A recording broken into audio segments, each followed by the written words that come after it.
Hey everybody, it's Ripley back again. We're going to talk a little bit out of section 5.10, which is called improper integration. Improper integration, that sounds like some like fuddy old English type of integration. That's just not proper. But what it really is, check this out. I'm just going to do it with an example. Check this out. An improper integral is an integral whereby we're taking an integral where some part of the limits isn't right. It's not in the domain, it's at infinity, things like that. I'll show you. For example, if I take the integral from 1 to infinity of 1 over x squared dx. Now, let's think about what this thing really does really quickly. If I do f of x equals 1 over x squared, it goes like this, doesn't it?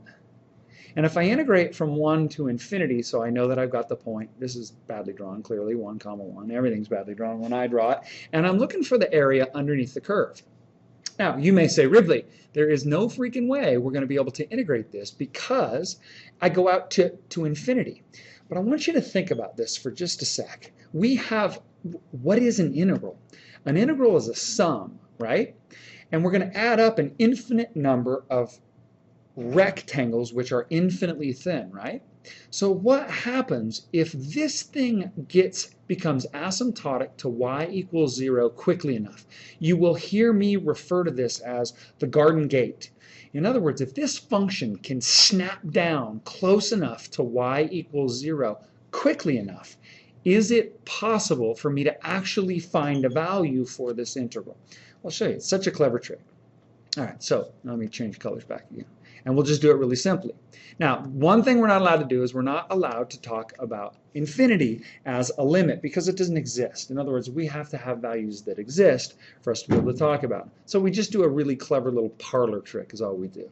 We simply say, let's let t go to infinity. And then we take the integral from 1 to t of 1 over x squared dx. Now, this is the proper way to do it, but in the back of your brain, you still need to be thinking, okay, really we're headed for infinity, right? And so when everything's said and done, it's not that we're going to plug in infinity, but we're going to use our ideas and our understandings about what happens as t grows to infinity to be able to do this. So let me show you how this is done. Let's talk a little bit about how this is done. All right, so this is equal to the limit as t goes to infinity of, let's see, the antiderivative. What's the antiderivative of x to the negative 1/2, right? So it's going to be negative 1/2 x, whoops, excuse me. If I think of x to the negative 1/2, what am I doing? This ends up being negative 1 over x, doesn't it? Yeah. If you don't believe me, you can always take the derivative. Remember, the derivative of 1 over x is negative 1 over x squared. This is a positive 1 over x squared. So I'm going to do this. I'm going to use my notation. I'm going to go from 1 to t.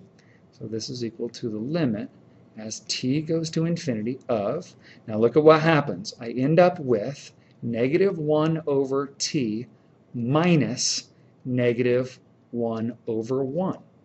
This is the limit as t goes to infinity of negative 1 over t plus 1, which, you guessed it, is 1. So this integral equals 1. Now you may say, wait, how is that possible? We can't get to infinity. You're right, we can't get there. But we can get so close to it that we don't really know the difference. Okay? That's not gonna, we're never gonna get to infinity, but numerically speaking, we can get out there so far that we really can't tell the difference between infinity and not infinity, especially as it has an effect on this curve. In other words, this curve slams down on y equals 0 so quickly that we're golden, that we actually get a value.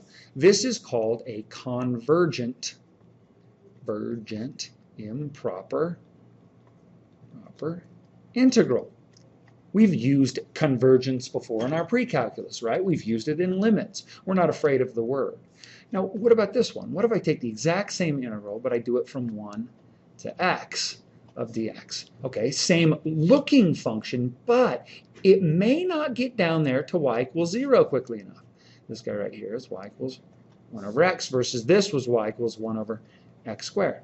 All right, well, let's do it. This equals the limit as t goes to infinity of the integral of from 1 to t of 1 over x dx, What is the antiderivative of 1 over x? Well, let's not forget our limit, right? This is t goes to infinity, and I end up with a natural log of the absolute value of x, which I realize I don't really need to put there because I'm talking about positive numbers from 1 to infinity. So this is from 1 to t, and watch what happens. I end up with the limit as t goes to infinity of the natural log of absolute t, again, that's superfluous, minus the natural log of 1. The absolute value of 1 is 1, right? Well, natural log of 1 is 0. Ooh, it looks like we're on the right track. Crap, there's only one problem. If I take the limit as t goes to infinity of the natural log of t, well, what is that? It's infinity, which implies it does not exist, which implies that this is a divergent, improper integral. All right, so convergent, just like we've used it in past contexts, means we go to a number. We end up at a number. Divergent means we blow up and we go to infinity. Look at that. That's pretty subtle, isn't it? That's pretty crazy how that works out. Improper. That's supposed to be improper. Sorry about that. All right, now let me give you another one. So let's think about this one. How about if I were to do the integral, let's make it interesting, from 2 to infinity. Ooh, let's change it up. Make it sexy. Of 1 over the square root of x minus 2. Let's not go from 2 to infinity. Let's go from 2 to, oh goodness, what am I going to get in? Sorry, you guys, I'm going to get into something crazy here. I said x minus 2. I want a perfect square, so let's go from 2 to 6. I think that'll help. Dx of 1 over the square root of x minus 2. All right, so you with me? Now, why is this improper? So let me change. I'm going to change colors real quick. Why is this improper? We know why the other ones were improper, right? Well, because we're taking an integral at infinity. An integral at infinity, that doesn't work. Why is this guy improper? Well, because look, what's the domain of this function? Well, the domain of the function is all reals such that x is greater than, or not even equal to, greater than 2, right? It's 2 to infinity. Well, guess what? I've got a limit at 2, which isn't in the domain. That's why it's improper. Well, I can give you a smiley face for that. I'm kind of feeling smiley today. All right, so let's do this thing. We're going to use it. We're going to employ exactly the same trick.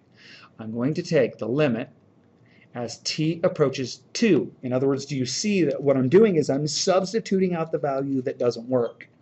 Take the limit as t approaches 2 of the integral from t to 6 of 1 over the square root of x minus 2 dx.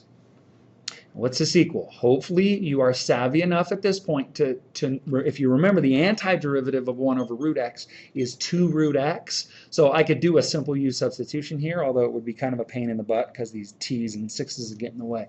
But can you tell that this is just going to end up being 2 root x minus 2 from t to 6? All right, well, let's take a look-see at that. This is the limit as t go to 2 of, now you guys know me, I'm going to try to stay out of my own way with these parentheses.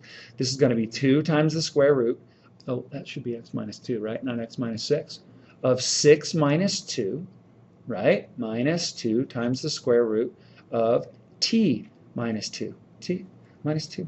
That's it, that's just lame. Okay, so this ends up being the limit as t goes to 2 of, well, 6 minus 2 is 4, square root of 4 is 2, so I end up with 4 minus 2 times the square root of t minus 2. Well, look at what happens. That's a beautiful thing. 2 minus 2 is 0. Nothing we can do to 0 but make it 0, well, more or less, right? So I end up with 4. Now, let's examine why this happens.